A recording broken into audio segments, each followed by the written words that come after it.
Salut à tous, c'est Julien. Aujourd'hui, on va parler de ce livre, Road Trip à moto, 52 virées en France, proposé par Michelin et sorti en mars 2021. Alors, les critères que je me fixe pour traiter de cet ouvrage sont les suivants. Le premier est de s'assurer que les balades sont bien réparties sur l'ensemble du territoire français, pas par exemple uniquement dans les Alpes ou les Pyrénées. Le deuxième est de savoir s'il y a une certaine audace dans le choix des trajets, des conseils, ou si on reste sur du classique. Le troisième est de voir s'il y a du contenu additionnel en plus du livre, comme des traces GPX en téléchargement. Et enfin en bonus, j'ai envie de voir si grâce à ce livre, je vais découvrir des endroits sympas autour de chez moi et que je ne connaissais pas. Voilà pour le programme de cette vidéo. Alors si ce livre vous dit peut-être quelque chose, ce n'est pas un hasard. À l'été 2020, tous les médias français spécialisés dans la moto se sont fait l'écho d'une offre d'emploi proposée par Michelin et qui permettait à deux motards de parcourir la France dans le but de rédiger un guide. Ce livre est donc le résultat de ce travail. Personnellement, j'ai été un peu surpris que tout le monde considère cette offre d'emploi comme un job de rêve, être payé pour être en vacances.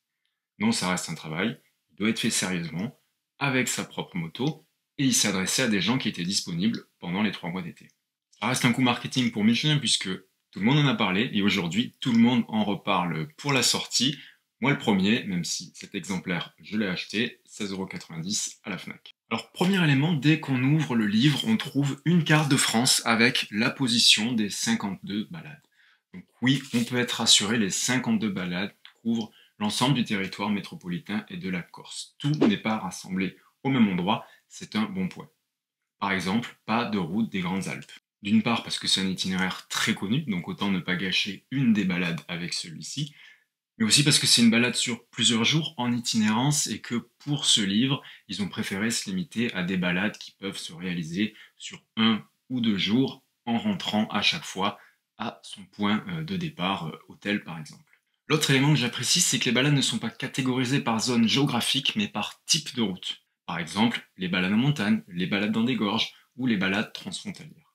Et au-delà des balades, vous avez aussi au début de l'ouvrage toute une partie conseils sur l'équipement du motard, le chargement de la moto, les vérifications techniques. J'ai même appris quelques petites choses, notamment que le témoin d'usure d'un pneu a une épaisseur qui est inférieure à la limite légale en France, c'est-à-dire que si vous êtes au témoin, vous êtes déjà en faute, donc plutôt bon à savoir. Pour le téléchargement des balades, sur la couverture, il y a bien écrit tracé GPX à télécharger. Sauf qu'en retournant le livre, à l'arrière, il y a une information supplémentaire qui est avec l'application Liberty Rider.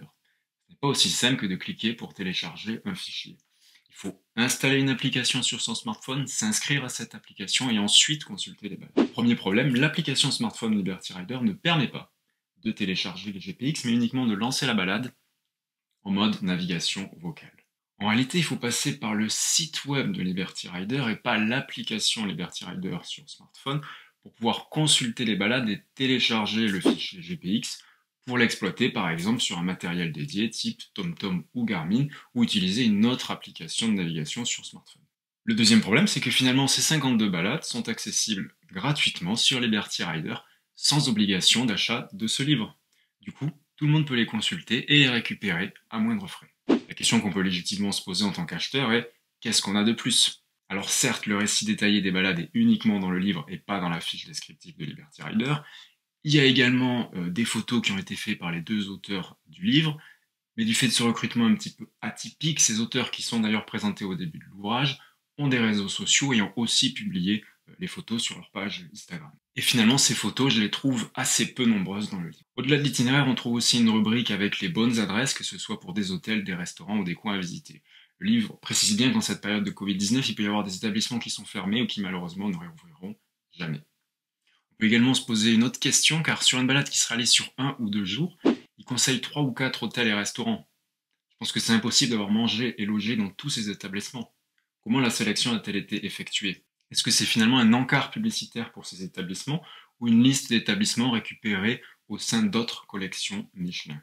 À défaut d'avoir une réponse claire, et plutôt que de citer des établissements qui peut-être n'existeront plus dans quelques mois, j'aurais simplement préféré qu'ils indiquent que le centre de tel et tel village est très dynamique, il y a de quoi manger et loger, sans forcément donner plus de précision.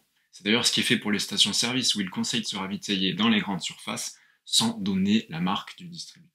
En conclusion, sur le plan éditorial, je suis satisfait des balades qui sont bien réparties sur tout le territoire. Le descriptif est complet avec une carte qui présente le tracé de manière lisible. On prend plaisir à découvrir ces itinéraires. Dans mon secteur, il n'y a que les gorges du Tarn et les gorges de l'Ardèche, soit des destinations très connues.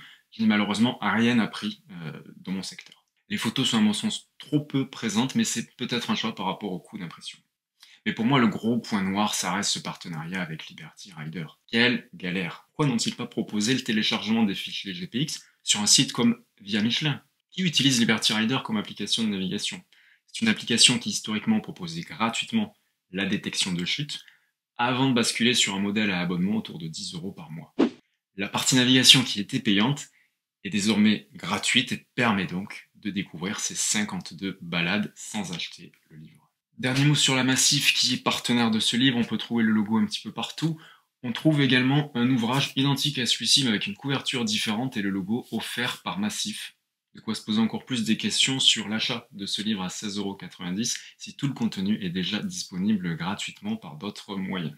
Et vous, est-ce que vous êtes client de ce genre d'ouvrage? Quels sont vos critères, vos attentes? Est-ce que Liberty Rider était un bon choix de partenaire pour les GPX? Je vous attends dans les commentaires. C'était Julien.